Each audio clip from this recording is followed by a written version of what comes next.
From the streets to the streams, the youth are making their voices heard.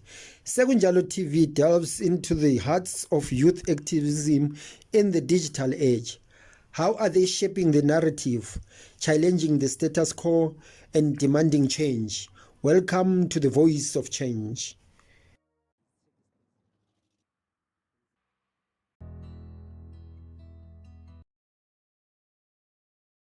Njengoba kusasenjalo nalapha emakhaya nalana kusasenjalo eOrange Farm Multipurpose Center angihambi ngedwa ke ngihamba nentokazi enhle yona makuthiwa umuntu muhle mafethu so ngizocela ukuthi sichazeleni ukuthi uba igama lakhe nanokuthi obviously uzokwenzani lana. Igama lami uFundzi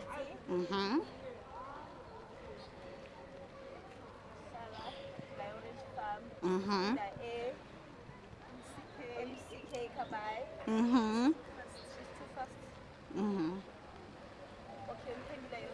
Okay. The exchange dance program. Okay. I'm just so sorry ukuthi siyanetha at this point, but there's something I want to learn quickly. Please teach me how to say hi, at least. Hi. So it's hi. Okay. Ne? Hi. How are you? How are you?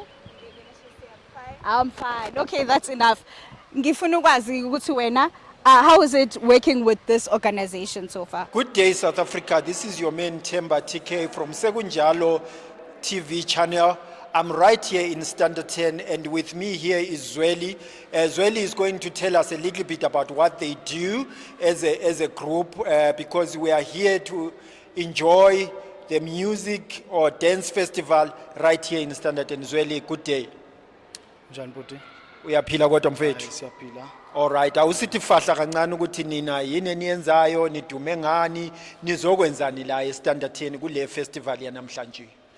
Lo okhulumayo uZweli uMadzelo kaMthweni, ngihlala eBhetali, extension 23, thina sikhita isiNdebele. Hayi ngibathembisa okukhulu.